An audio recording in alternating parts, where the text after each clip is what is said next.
पुरानी पेंशन बहाली की मांग पर हल्ला बोल। 26 तारीख को देश भर में एनपीएस और यूपीएस के खिलाफ गरजेंगे सरकारी कर्मचारी।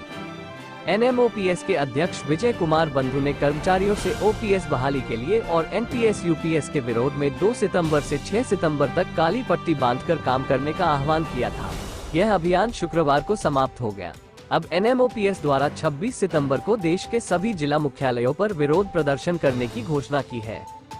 केंद्र सरकार द्वारा एनपीएस में सुधार कर लाई गई यूनिफाइड पेंशन स्कीम यूपीएस लागू करने की घोषणा से सरकारी कर्मचारी नाराज हैं।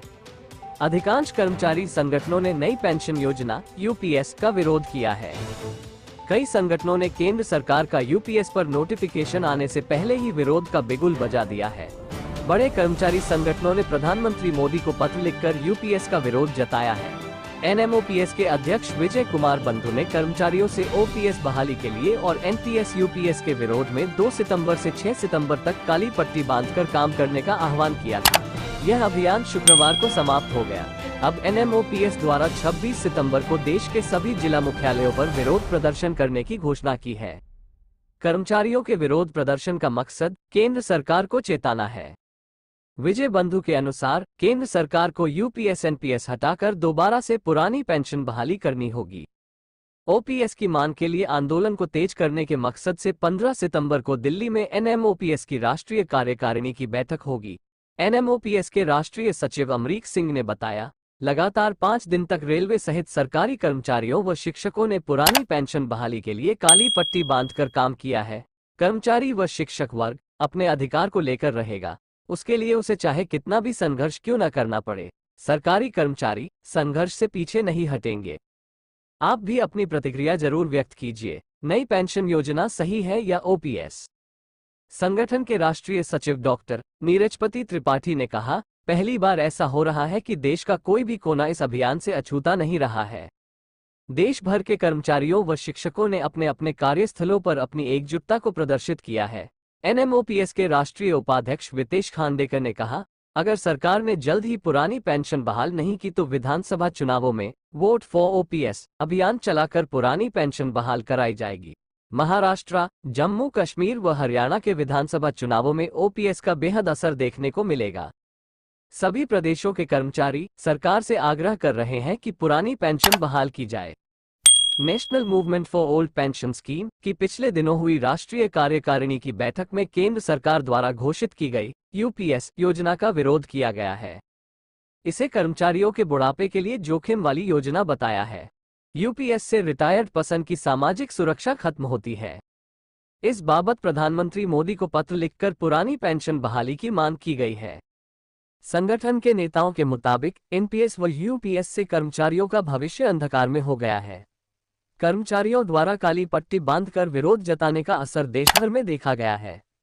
केंद्र राज्य का ऐसा कोई विभाग नहीं बचा जहां कर्मचारियों ने कार्य तो किया, परंतु काली पट्टी बांधकर स्कूल, कॉलेज, डिग्री कॉलेज, विश्वविद्यालय, रेलवे स्टेशन, बस अड्डा, लेखपाल, सफाई कर्मचारी, राजस्व महकमा, बैंक कर्मी, डॉक्टर, नर्स, ट्रैकमैन और लोको पायलट समेत सभी कर्मचारियों ने बढ़ चढ़कर इस अभियान में हिस्सा लिया है।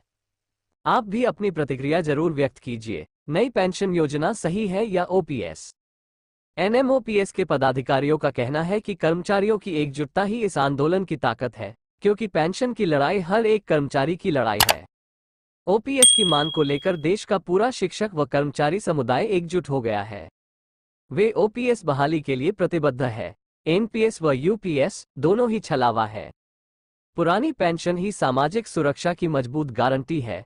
एनएमओपीएस के राष्ट्रीय अध्यक्ष व अटेवा के प्रदेश अध्यक्ष विजय कुमार बंधु ने इस बाबत प्रधानमंत्री मोदी को पत्र भी लिखा है। बंधु ने कहा है कि देश के 1 करोड़ से ज्यादा शिक्षक, कर्मचारी व अधिकारी बाजार आधारित और विसंगतिपूर्ण एनपीएस व्यवस्था के दुष्परिणाम का दंश झेल रहे हैं। कर्मचारी अपनी सेवानिवृत्ति के बाद इस व्यवस्था में अपने जीवन के गुजर बसर के लिए परेशान है। वजह, एनपीएस में जो पेंशन दी जा रही थी वो पर्याप्त नहीं थी। पूरे देश के कर्मचारी व केंद्रीय अर्धसैनिक बलों के जवान पुरानी पेंशन बहाली की मांग कर रहे थे। इस बीच केंद्र सरकार द्वारा पुरानी पेंशन बहाल न कर नई पेंशन योजना यूनिफाइड पेंशन स्कीम यूपीएस लाने की घोषणा कर दी गई। इसमें जो प्रावधान है उन्हें लेकर कर्मियों में भारी रोष व्याप्त है। बतौर विजय बंधु अभी तक यूपीएस से जो जानकारी प्राप्त हुई है उसके अनुसार वो एनपीएस से भी ज्यादा खराब है। इसमें शिक्षकों, कर्मचारियों व अधिकारियों को मिलने वाले बेसिक पे व डीए के वेतन का 10वां भाग सरकार कटौती के नाम पर ले रही है। विजय बंधु ने पीएम मोदी को लिखे अपने पत्र में कहा, इस कटौती के जरिए जो राशि सरकार अपने पास रखेगी वो कर्मचारियों को नहीं मिलेगी। पुरानी पेंशन व्यवस्था में यदि कोई कर्मचारी स्वैच्छिक सेवानिवृत्ति ले लेता है तो उसकी पेंशन सेवानिवृत्ति की तिथि से शुरू कर दी जाती थी, लेकिन अब यूपीएस में उसे 60 वर्ष के बाद पेंशन देने की बात कही गई है। इसी तरह यूपीएस में बहुत सारी विसंगतियां हैं। यह व्यवस्था किसी भी तरह से ओपीएस का स्थान नहीं ले सकती। देश के सभी कर्मचारी पुरानी पेंशन बहाली की मांग कर रहे हैं, क्योंकि लोक कल्याणकारी राज्य में सामाजिक सुरक्षा सरकार की जिम्मेदारी है। केंद्रीय अर्धसैनिक बलों सहित करोड़ों कर्मचारियों व अधिकारियों की सामाजिक सुरक्षा को ध्यान में रखते हुए पुरानी पेंशन व्यवस्था बहाल की जाए। जिसको है पुरानी पेंशन से प्यार, वो लाइक और शेयर करने से नहीं करेगा इनकार। आप भी अपनी प्रतिक्रिया जरूर व्यक्त कीजिए। नई पेंशन योजना सही है या ओपीएस? अभी के लिए बस इतना ही। आगे भी ऐसे ही अपडेट आपको देते रहेंगे। आपको भी पाने के लिए हमारे YouTube चैनल अमेजिंग न्यूज को सब्सक्राइब करें और बेल आइकन पर क्लिक करें ताकि हमारे वीडियो आप तक सबसे पहले पहुंचे। जल्दी मिलते हैं नए वीडियो के साथ, तब तक के लिए नमस्कार।